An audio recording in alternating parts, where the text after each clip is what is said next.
Ako muli, humihingi muli ng tulong sa inyo. Tulong. Okay. Sabi na lang natin tulong sa ibang nakakaintindi sa sinasabi ko. At humihingi ito si Pungko tumutulo na.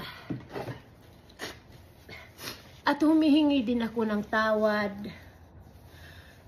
sa mga iba na mga followers ko, na mga organic followers ko.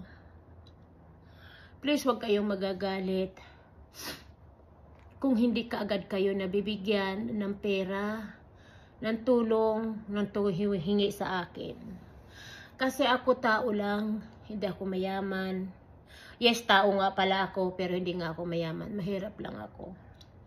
Ako ay isang nagtatrabaho lang dito rin sa ibang bansa. Ginawa ko ito na vlogs ko para makatulong sa mga kababayan ko sa ibang bansa. Pero patawarin ninyo ako kung hindi man ako makapagbigay bawat isa sa inyong nanghihingi. Dahil hindi ko talaga magagawa yan kapag sumasahod ako. Pero naiipon ko, ini-screenshot ko, kinukuha ko ang pangalan.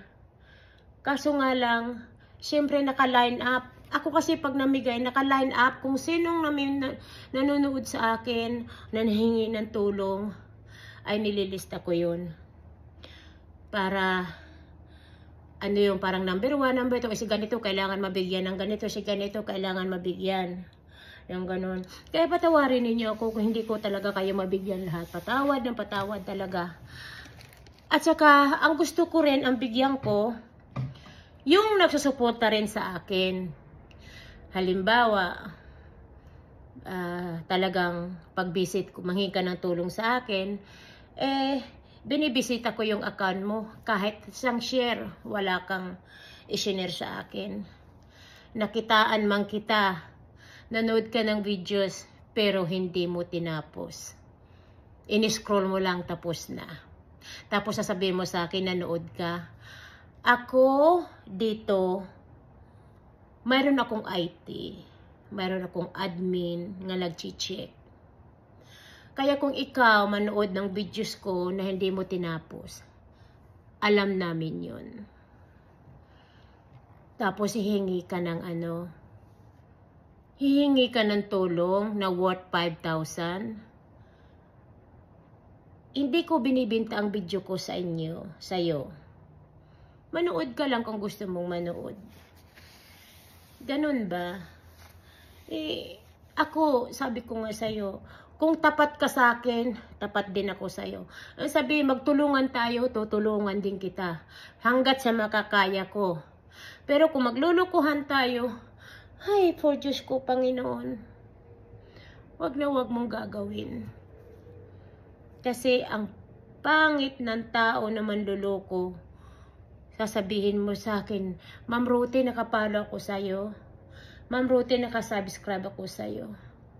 Marami akong sinishare na videos mo. Tapos manahingi ka sa akin ng pera.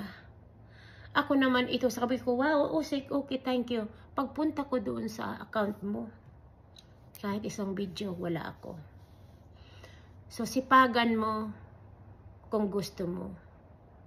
At maging tapat ka sa sarili mo. Okay, kaibigan, maraming salamat.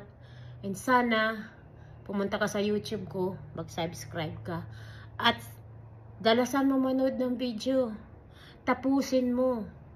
Para naman ako ay magkaroon ng views. Thank you so much.